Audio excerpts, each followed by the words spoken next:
Hi folks, Mez here. Welcome to another video on Plan C, Diary of a Cancer Patient. I am aware it's been quite a while since my last video, and it hasn't because I've kind of given up on creating these videos. It's because a lot has happened since the last time I created a video, and I wanted to create this video to update you guys on exactly what's happened. So just a quick recap, if I remember correctly, the last video I recorded was when I was something called neutropenic, and that's when my white blood cells were low.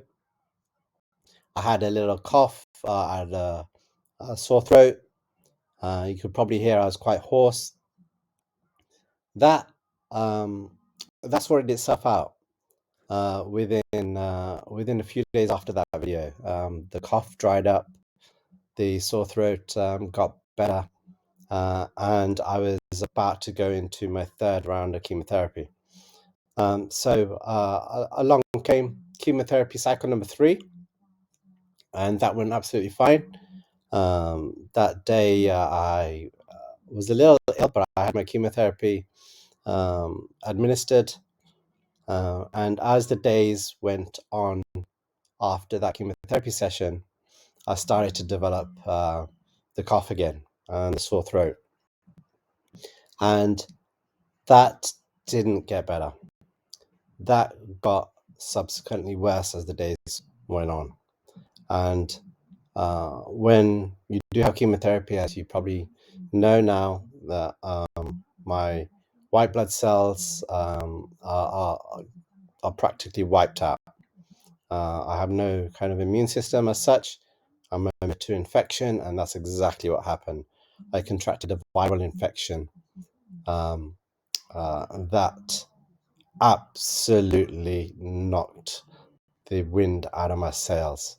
I had very, very little energy. I felt so bad. I had a terrible cough, sore throat.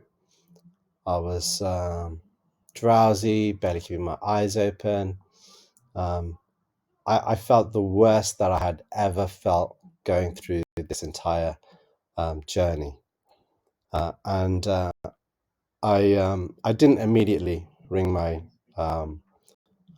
clinical team, and I've been lectured about it quite a bit. But I didn't immediately call them. I knew that in the days leading up, I was due to go into the clinic to have my PICC line flushed, and I just thought, well, I've got that appointment. I'll just go down to the clinic on that day and let them know that I'm not well. That was a big mistake. As those days went by, the viral infection got worse and worse. And it really got to a stage whereby we had to do something quite quickly. I had a very high temperature. I think at the time it was around about 38 it was around about 38 degrees.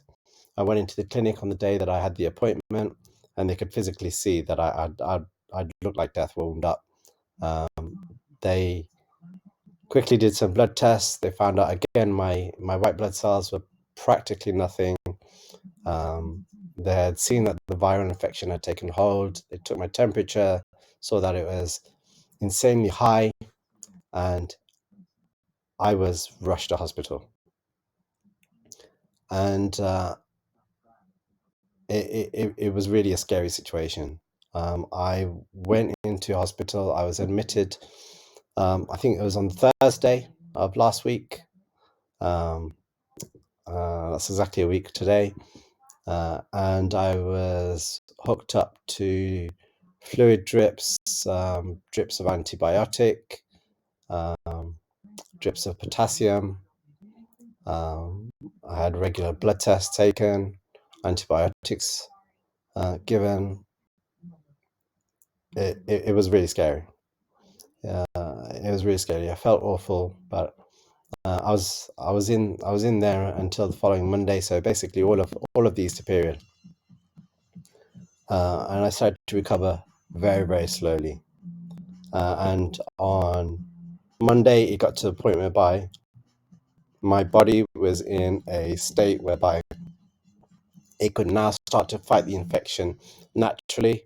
Well, I say naturally, I still had to kind of take a lot of pills and things like that, but it just meant that I could be taken off the drips, um, and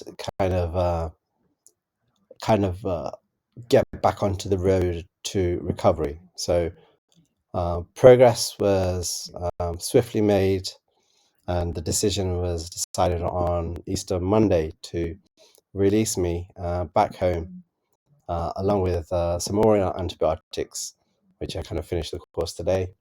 I'm feeling so much more better. I can't explain just how much better that I feel. I'm exhausted. I'm tired, more tired than usual, but this is just the regular chemo tiredness now.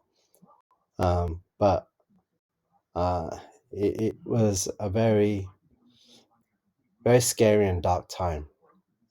There was times where I was hooked up to the drip, whereby I just did not feel good. I felt that I had chest compressions again. So many things go through your head, so much. And generally the image that people think about chemotherapy, I was that. I was in bed all the time, hooked up to a drip, nurses coming to check on me 24/7.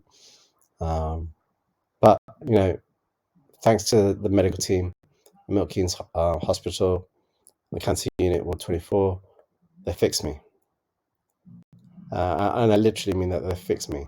I went in there and I felt broken mentally, physically, and due to their knowledge, their care, their attention, I'm back home. I'm with my family. The roller coaster is at an end, hopefully, and I'm feeling grateful. I feel grateful for the attention that I received, and really kind of apprehensive going forward about contracting another viral infection. It got put into perspective when I was at the hospital. A nurse said that if this was an ordinary person, as in a non-cancer patient that contracted a viral infection, what would happen is, you know, you'd probably take some Benylin, or maybe at the most call your doctor. They'd give you some antibiotics. You take a course of antibiotics. You maybe take a day or two off work, and then you'd be right as rain, within a couple of days. But for a cancer patient, a viral infection can be a major thing. When I had the infection, my blood pressure crashed. My heart felt like it was pumping slowly. I really can't describe that any other way. It was like my heart was pumping in slow motion. It was a very, very scary thing. And that's scary, considering that I'm actually medicated for high blood pressure. But for the first time ever, I saw my blood pressure crash down so low, which is such a scary thing. Temperature, it got at its highest 40 degrees, and that would fluctuate. Sometimes it'd be 40, it'd then crash down to normal levels and then go back up again. I'd feel hot, I'd feel cold, I'd constantly be coughing because of the antiviral medication that were giving me. That gives you an upset stomach, so I was constantly running in between the bathroom. All these things kind of take its toll, but there were things that I needed to go through, and I don't know how I contracted the infection, but I did, and the risk is real now. Every time that I go through a chemotherapy cycle, I'm now really apprehensive about getting this happening again. It can happen again very, very easily. And now it's kind of taking the precautions. I was taking precautions before. It's not. I was kind of isolating in my own home, But then there's a certain risk to that as well. When my daughter goes to nursery, she brings back coughs and colds. There's so many coughs and colds going around, at the moment. And there's still a risk of COVID. I've dodged that bullet up until now, but then COVID is still rife at the moment. So every time I go through chemotherapy, I feel like I'm hoping and praying that I don't contract any one of these potential viruses, which could send me crashing back down and back into that hospital again. And that's something that I desperately want to avoid. So moving forward, going through these chemo cycles, I get a bit apprehensive. Next week I start my fourth cycle of chemotherapy, and I'm worried now. I'm not worried for going through the chemotherapy cycle. I'm worried that what if I contract another virus? What if I need to go back into that hospital again? I don't want to go back in there. As great as the staff and the medical team were, I wanna have to go through that again. All the intravenous trips, all the injections, the blood tests. It's a scary time. It's a scary time, and I have to remind myself that everything that I experienced this past week wasn't because of the chemotherapy cycle. It was because that I contracted a virus. That one little virus that any other normal person, it wouldn't bat an eyelid or really kind of affect their life at all. It would drastically affect mine and potentially cause a major problem. But here we are. I'm better for now. I'm in good spirits. I'm very, very thirsty, so I need to build up my fluids, because any kind of weight that I lost, any kind of weight that I gained over the previous cycle, I've now lost. So I need to build my appetite back up, because that was completely shot now. Slowly, that's building back up. I need to drink a lot more water, keep myself hydrated, get enough rest. But I'm in a good place, and hopefully I stay this way.